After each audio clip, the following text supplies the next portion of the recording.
மூடி வச்ச மொட்டு பூவுக்குள்ள வண்டு வந்தா வழி கிடைக்குமா?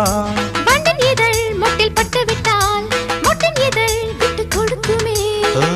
பூனைக்கு மணிய கட்டுறது யாரு? இப்படியே இருந்தா முடிவென்ன கூறு?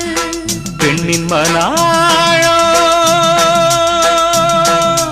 அறிந்திடும் முன்னே இறங்கிட எனக்கும் தயக்கம்.